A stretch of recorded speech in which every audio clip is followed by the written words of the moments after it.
Love this podcast? Support it and sponsor today. Simply head to ozcastnetwork.com for details.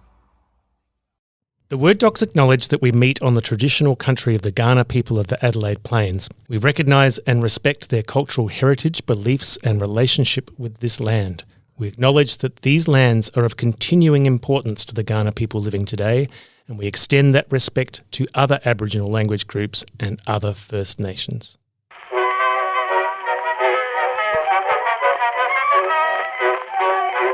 Why don't you write when you don't need money, honey? That would certainly make a hit. Welcome back to Word Docs. I am your host, Dr. Alex Vickery Howe. I am here with Dr. Amy T. Matthews. Hey, I'm obviously in the red corner, am I? You're in the red corner. And in the blue corner, we have Sean L. Williams. I am going to crush my enemies into paste upon the ground. He is such an intimidating man. This is going to be one of your rougher episodes where I try because Alex is hosting and hasn't prepared under he control. He has not done his homework. Everyone. I am going to crush Alex to the ground. You're watching a man drowning, surrounded by crazy, aggressive people. We're not making it easier for you. You're not making it easier. I don't heckle you. I do. That's my major contribution, I think. We are talking about endings that don't work, I think is our emphasis. But also I'm interested in when does an author break their contract with an audience? How does an author break their contract with an audience? And what's the reaction? And why? Oh, there's more questions. Well, it can be deliberate. And who does the owner? No, that doesn't work. And I, just to kick it off, I was recently thinking about some TV shows that I've been engaged with and the rancor. Isn't the rancor something from Star Wars? That is something from Star Wars. Yeah. It is. The anger, the backlash that comes when an audience feels cheated by an ending, and the most obvious one, the one that everyone talks about, the one that complete strangers talk about, the one that Naaman talks about at the TAV whenever he's had a drink, is Game of Thrones. Good example. I like the idea of that ending. I do too. See, I actually think it's fine. I just think they did it too quickly. And badly. And they didn't quite justify it. They needed to flag it a little bit earlier, I think. Like give you the possibility of. But you know what? I think maybe if you went back for a rewatch, like if you knew the ending before you watched it, I think you'd have a different feeling maybe. I don't know. Well, I think in terms of breaking a contract, people were naming their children after Daenerys Targaryen, or they were naming their children Can Khaleesi. I tell you about another one that just boils my blood? Boils, it breaks your beans. And what is it? Oh, God. Breaks your wind. No, beans. Same thing. It grinds your gears. It pickles your onions. It does grind my gears, as my kids would say. So going back to Star Wars again, but to go to the newest trilogy. Why? But okay. They're not having Han and Leia not together. Yes. I'm done with it. So that's quite They early would on, not right? like that breaks the contract. They are one of the great love stories. That would not happen. What trope is that? That is bullshit. It's a bullshit trope.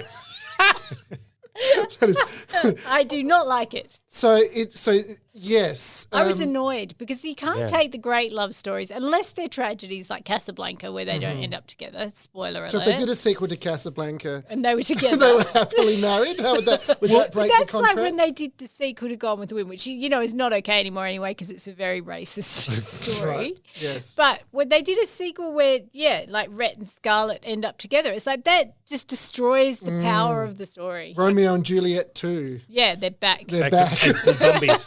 How do you feel about Indy and Marion though? Indy and Marion get it's together. just not a good film anyway. Raiders of the Lost Ark. But they should be together. I Crystal thought Skull. I thought with Temple of Doom, they go back to a prequel so that you don't have to deal with it, right? That's right. But then the third one, they're not together. Yeah, that was annoying. But you kind of feel like they probably would bust up and get back together a few times, those And two. we'll probably keep doing it. Yeah, and it's also it doesn't date well because she was underage She the was first time he clearly met her. underage. Yeah. And I watched that again recently and went, what it's were you really thinking? not okay anymore. And he goes, you knew what you were doing. I know, it was You really know, wrong. And she was like, I was a child. And she was right. The other one that comes up, and I have not yet read it, although it's on my Leaning Tower of books, is Go Set a Watchman. I don't want to read it. A lot of people feel that broke the contract, even though I think it was written. Well, because I don't think she ever beforehand. wanted to release it, though. No, so it literally breaks a contract with the author really herself. annoying. But it breaks a sense of who Atticus was. Although other people find it really interesting for that reason. But I think there's, because there's something in the death of your hero or the complication and nuance of a hero. But if that's baked into the contract that you're engaging into with the writer, maybe it's okay. But is it? That's the question. Is it in the fine print? How I Met Your Mother's another one. That it's not ultimately about how he met their mother. It's really about how he wants to get back together with Robin. And that's the whole... Spoiler. 204 episodes later. But it's also like to go way back in time. Did you ever watch Mad About You? Yeah. Yes. Okay, so that annoyed me because it's a show about this couple and like and then they end in divorce. And it's like, why did they really? Yeah, I why didn't did know I that. watch this all these years? Because Paul Reiser got divorced, so he decided to write about didn't what like he it. knew. And it's just, I did not know that. I would never rewatch it. They should have changed the show, created a new show called Mad at You, and that would have a whole new contract. Do you know my kid and I? Okay, so we were watching Friday Night Dinner. I think I was messaging you about this last I year. love that show. It was I like identify one with of our that show. safe shows, right? That if you're having a bad day, you watch Friday Night Dinner. The same things happen every time, and it's a farce, and it's cute. Yes. But then there's one episode that's really sad. But my kid was going away on this camp that lasted for 3 weeks. The longest they were in year that's 9. a considerably it's a long long camp. time. Yeah. That sounds nightmarish. Then I would it have was, hated that. yeah. They'd say it's character And it was building, bad but for it's me not. as well as a parent. I didn't like it. But I keep saying that today. This is the title of the episode. Amy didn't like it. But the night before they went away, they were like crying. And we were like, well, let's just watch something nice. We'll watch Friday Night Dinner. Only sad episode there has ever been. Does anyone mind if I spoil it? Yeah, sure. Go ahead. The dog dies. Wilson dies. I'm sick of animals dying And and things. it was- Stop fridging the dogs. Stop fridging the dogs. Sad. And we were all crying. We're like, this was our happy show. Don't do this to us. I came here for a little light relief. And do you Yes. think Buffy did that as well in the later season? Was when Buffy becomes very dark and self-destructive. Season and 6 or Season thereabouts. 6. Is Yeah. that when Buffy's like with Spike? With Spike, yeah, that's It's right. Some actually people oddly love the it. season where Joss Whedon wasn't around. Yeah, he was right. doing Firefly at the time, and so Marty Noxon took over. So that's kind of interesting. And that was the season they didn't want because they'd killed off Buffy and thought the show was over. It was over, yeah.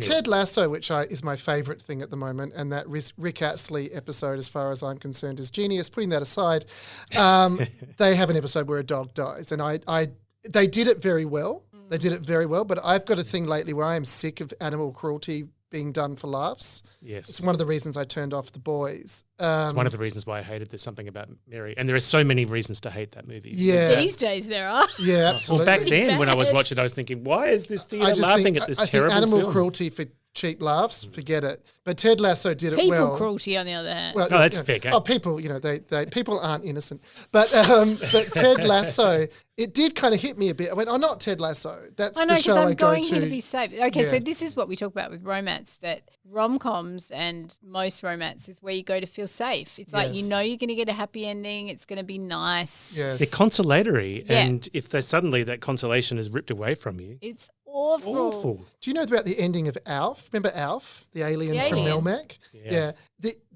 The end of the series is him being taken away by the government to be vivisected. But they did do a film many years later Yes. to show that he escaped. But there was a Why? period of time where the ending of Alf was a cliffhanger. Is that because they got cancelled? canned. Oh my! But everyone was glad that it got canned because it was such an incredibly difficult show to make. The episodes took 5 times as long to make Because as of the normal shows puppetry. did. Because of the puppetry and all the trapdoors they had to reset and everything like Ah. that. Everybody hated it and wished it would end. But So I what think a that- way to break the contract with an That's audience, though. awful. But they did solve it. But it's interesting because people's reactions are so incredibly strong. If when you're they feel that invested way. in it, I look, and I think it is about, if you know you're going to go to a weepy and you need to take tissues, that's fine. But That's if you fine. think you go to a comedy and then it gets sad, Mm.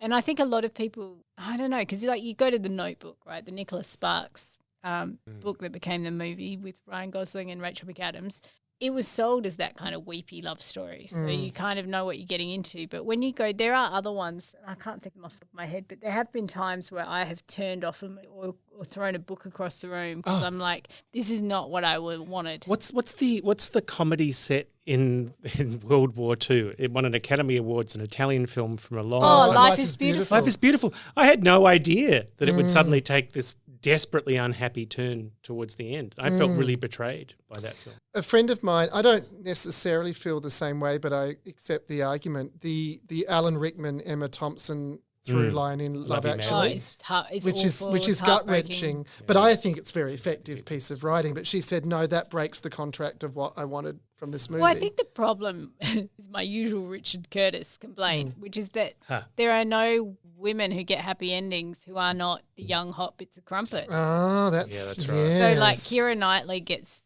stalked. But she's also happily married and then has this guy in love with her. And then there's everyone's in love with Keira Knightley. What's her name?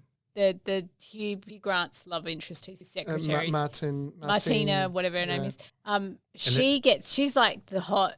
It's really awful. Like so there's the something hot dumb ageist, fat girl, not sexist and classist as well about right. her. But like Emma Thompson gets a sad ending. Laura Linney gets a sad ending. It's like if you are the women I love are not allowed to be happy in that film, and so it's a really hard film to go watch. And then if Liam Neeson gets Claudia Schiffer, this is like such a boys' film. But the through line in that I do love is the Bill Nighy with his agent. Yeah, that's lovely. I think that is beautiful. Nice. Can the blokes get to be happy? Well, the love of your life Bromance. doesn't have to be. We can have a bromance. Yeah, but there's something lovely about the love of your life not being a romantic partner. Oh my There's God! And then nice there's Colin, who gets all the young hot Americans. And why can't he just use a bloody computer? Richard Curtis needs to grow that's Colin up. Firth. You mean Colin, the actual Colin Frizzle? Colin Is it Frizzle? Frizzle? Not Fritzl. That's the weird dude that locked up. No. Where's the two women having a friendship, Alex? Yes, that's right. But in terms of the contract, I guess the point being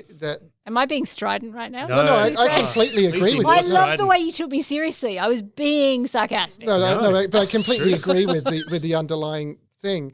But I think there is something in if you're just going for a happy ending, Alex. Come on, you can say it. Happy buzz. Then I think there is something perhaps in Love Actually that does hit people.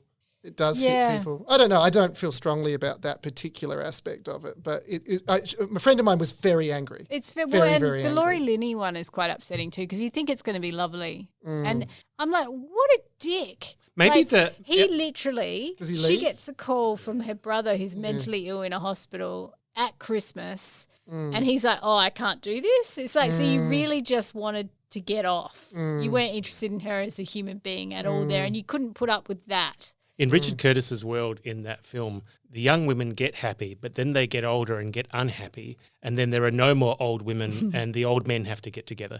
That's Oh my God, you've nailed it, Sean. Absolutely. That's the ecosystem of Richard Curtis romances in that film. Fantastic. And there are also the two porn stand-ins too, which I find really, really creepy. I forgot about that one. It's a forgettable storyline. Very problematic film. I forgot about that. Okay, so what about horror? I'm just thinking about other ruined genres. that film for one of my honour students, by the way. I was ranting about it one day, and then last year she was watching it. They watch it every Christmas, her family. And she's like, "Oh, you ruined it." I was sitting there going, "I can't ever watch this again." I was like, "I'm sorry. I ruined Notting Hill. I ruined Love Actually." No, I've got to go back and watch Notting Hill. What about in other genres? What about have you ever seen? Okay, here's a weird one.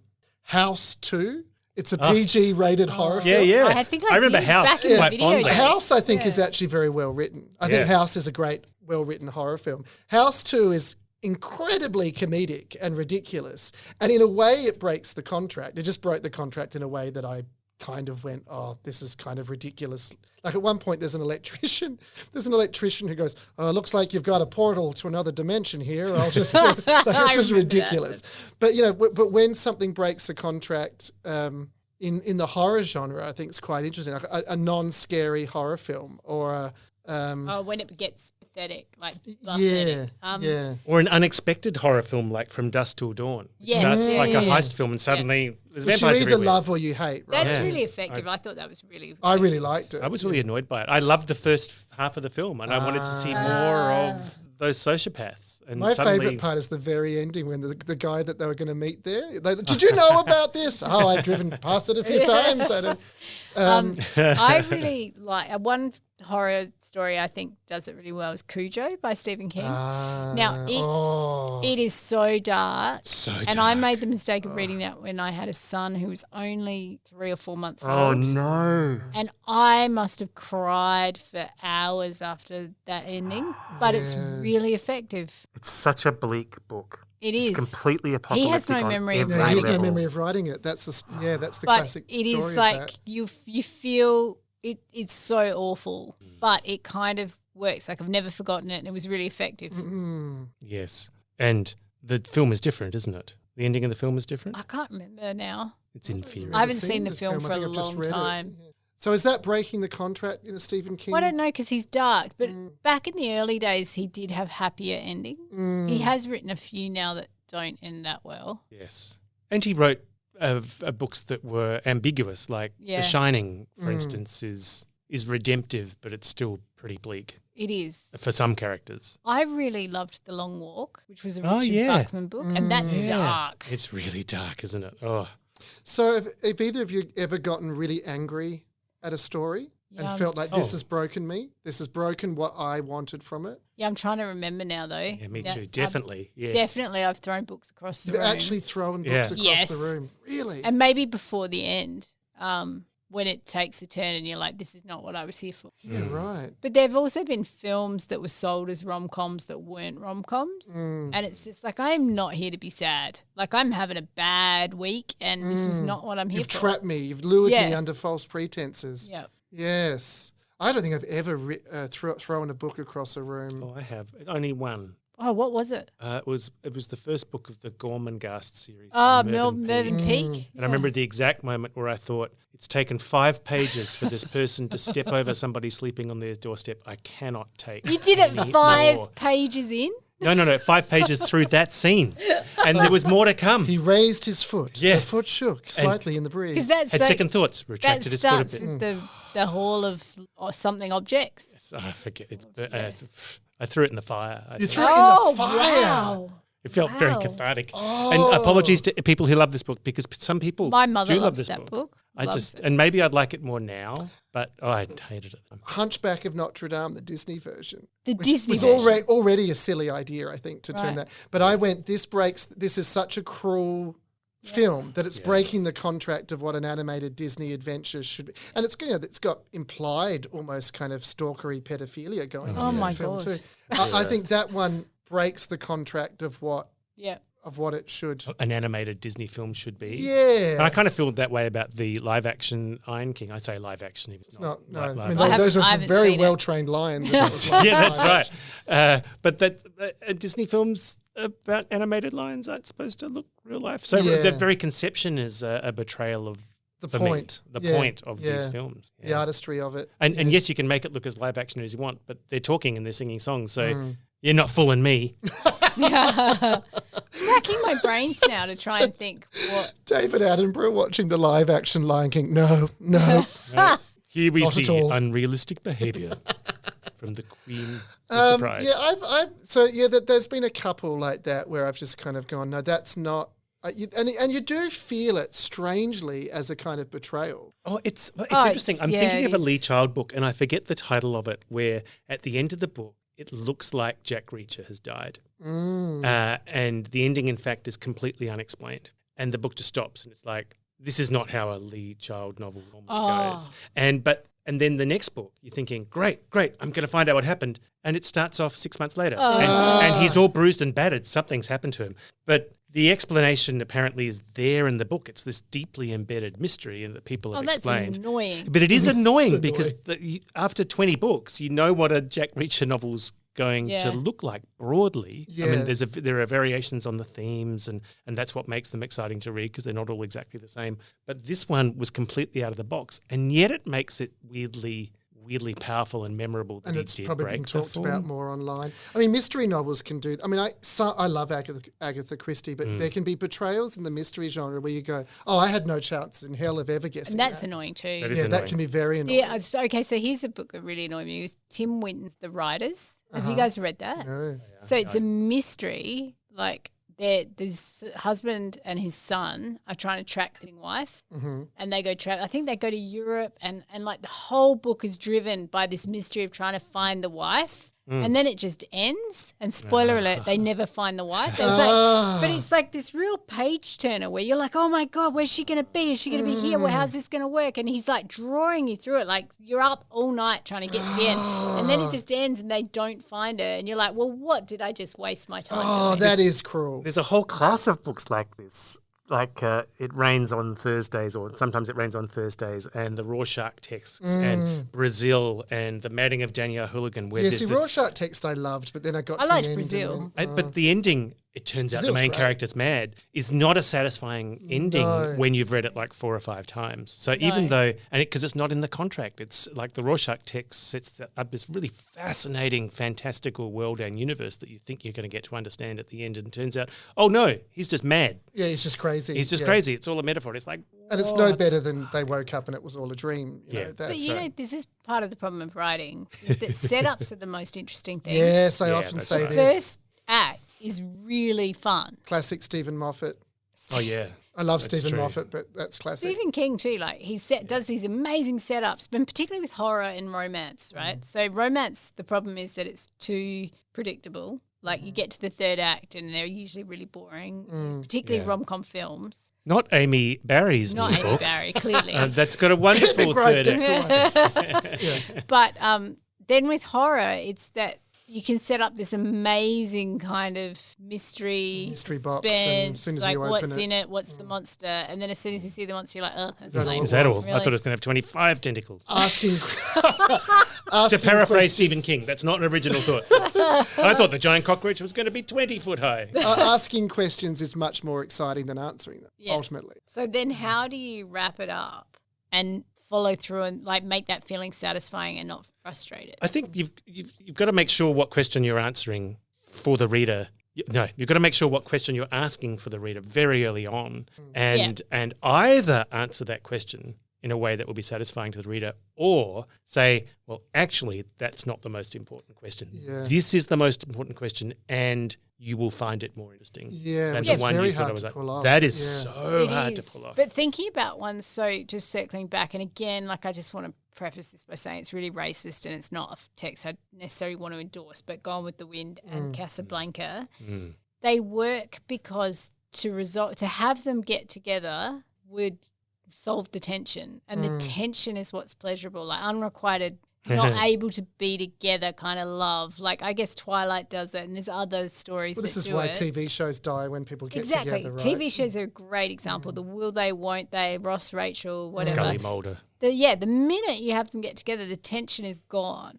So those films work and those TV shows work if you can end it on those moments before, or those moments where you keep it unresolved, or you keep them longing for each other forever. Because I think that's once you kill the tension, that's where it ends.